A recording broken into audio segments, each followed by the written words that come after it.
আসসালামু আলাইকুম, আমার নাম তামজিদ। আমি আজকে কথা বলবো হচ্ছে গিয়ে কম্পাসের ব্যাপারে। কম্পাস এডুকেশন কনসালটেন্সিতে আমরা আমাদের কিছু কম্পিটিটিভ অ্যাডভান্টেজ আছে, যেটা অন্যান্য এজেন্সি থেকে অন্য বাংলাদেশ অন্যান্য অনেক এজেন্সিতেই নেই। সেটা হচ্ছে গিয়ে যে আমরা ইউএস এর অনেকগুলো ইউনিভার্সিটি নিয়ে অ্যাপ্লাই করি।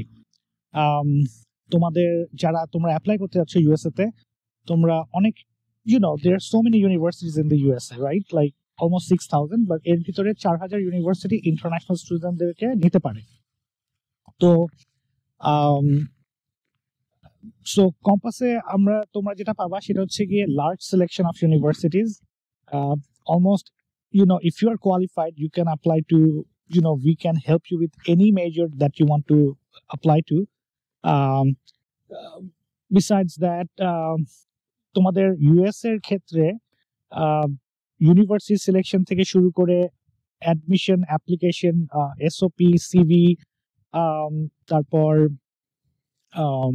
তোমাদের ভিসা প্রসেসিং, তারপর interview preparation, accommodation, hotel booking, air ticketing এবং অনেক ইনফরমেশন আছে যেগুলি আমার মনে হয় যে অনেক এজেন্সি তোমাদেরকে দিতে পারবে না, but we try our best to give you as much information as possible, যাতে করে তোমরা যেন ওয়েল প্রিপেয়ার্ড হও ইন্টারভিউর ক্ষেত্রে। কারণ স্টুডেন্টদের ইনভলভমেন্টটা খুবই ইম্পর্টেন্ট। যারা নিজেরা অ্যাপ্লাই করতেছো তারা হয়তো নিজেরা রিসার্চ করে হয়তো কারো গাইডলাইন আসলে নিতে হয়। এখন অনেকের দেখা যায় যে ইউএসএ তে আত্মীয় স্বজন থাকে, তারা ওই হেল্পটা পেয়ে থাকে, কিন্তু যাদের নাই সেই ক্ষেত্রে একজন গাইডেন্সের প্রয়োজন পড়ে। সো এটা আর কি আমার বলার ছিল কম্পাসের ব্যাপারে। অনেকেই কম্পাসের ব্যাপারে কোয়েশ্চেন করে। আর আমাদের আরেকটা জিনিস হচ্ছে যে আমরা উই ট্রাই আওয়ার বেস্ট। কিছু সময় ভুল হতেই পারে, মানুষের ভুল হয়েই যায়, বাট আমাদের এই ভুলের পার্সেন্টেজটা ইউজুয়ালি লো।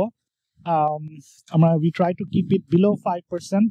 যদি 100 জন অ্যাপ্লাই করে হয়তো 2-4-5 জনের ভুল হয়ে যেতে পারে। ভুল বলতে যেটা যদি ভুল হয়েও থাকে আমাদের তরফ থেকে সেটা আমরা পে করে দিই। যেমন হয়তো এমন ভুল হতে পারে যে অ্যাপ্লিকেশন ফিটা পে করলাম কিন্তু ইউনিভার্সিটির রিকোয়ারমেন্টটা মিলল না, সেক্ষেত্রে আমরা অ্যাপ্লিকেশন ফিটা আমাদের out of our pocket we will pay for it. আর যেসব ইউনিভার্সিটিতে আমরা বলবো আমরা অ্যাপ্লাই করতেছি, we will definitely apply to those universities. There will be no BS, like আমরা মিথ্যা কথা বলবো না অবভিয়াসলি। বাট অনেক সময়, কারণ অনেক লোকই কাজ করতেছে অফিসে, দেখা যাচ্ছে যে আমাদের অফিসে এখন 40 জন কাজ করতেছে, বাট সবাই ইউএস নিয়েই কাজ করে। Besides USA, we also work with Malaysia and some Canada. আমরা অন্যান্য দেশ নিয়ে কাজ করব, বাট এখন ইউএস নিয়ে ব্যস্ত থাকি বলে অন্যান্য দেশ নিয়ে কনসেন্ট্রেট করতে চাচ্ছি না। কারণ অনেক এজেন্সি আছে বাংলাদেশে, দেখা যায় যে 10-12-15 জন এমপ্লয়, বাট 5-10টা দেশ নিয়ে কাজ করে। I don't know how they do it, but আমাদের কম্পাসে আমরা টোটালি ফোকাসড অন ইউএসএ। এটার কারণ আছে, because I know about USA. I have been staying here for a while, since 2005 I have studied here, and then I have been to almost 40 different states. So try to give you, এই এক্সপেরিয়েন্সটা আমি এখন বাংলাদেশি স্টুডেন্টদেরকে information দিয়ে help করা try করি as much as I can. অনেকেই আমার সাথে তোমরা কথা বলতে চাও, কিন্তু আমার পক্ষে হিউম্যানলি পসিবল হয় না সবার সাথে কথা বলার। আমি যেটা করি সেটা হচ্ছে কি যে আমার স্টাফদের আমি জানিয়ে দিই যে কি বলতে হবে, আমি যেন একজনকে শিখালে সে যেন আরো 10 জনকে হেল্প করতে পারে। আর তোমরা যারা আমার সাথে কথা বলতে চাও, যদি আমার কম্পাসে সাইন আপ করে থাকো, তাহলে তোমার ডিরেক্টলি তোমার যে পয়েন্ট অফ কন্ট্যাক্ট, ওর সাথে কথা বলে আমার সাথে একটা টাইম স্কেডিউল করে নিবা, তাহলে ও আমার সাথে কথা বলাই দিবে। বাট র্যান্ডমলি আমাকে যারা তোমরা ফেসবুকে নক করো, তাদের সাথে আমি আমার পক্ষে পসিবল না সবার সাথে কথা বলা। কারণ যদি আমি সবার সাথে কথা বলতে থাকি তাহলে আমি তোমাদের যে কাজটা করতেছি ওটা আমার পক্ষে করা সম্ভব হবে না। So hopefully you guys will understand that. আরেকটা জিনিস হচ্ছে কি যে আমাদের কমেন্ট অ্যান্ড ফিডব্যাকের একটা অপশন আছে হোয়াটসঅ্যাপে।